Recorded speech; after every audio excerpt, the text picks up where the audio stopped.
I'm Nikola Gruevski, the Prime Minister of Republic of Macedonia.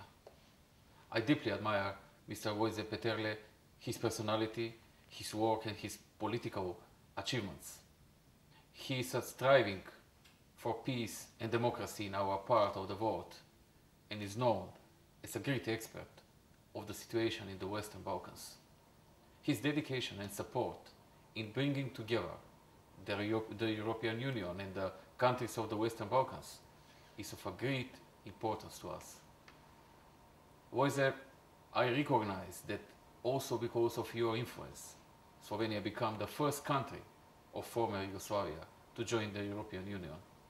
I admire your personal and political efforts, which allow you to represent Slovenia in the European Union with such a success. Macedonia is following your example. Slovenia in ti, Lojzeta, ste nam za zgled.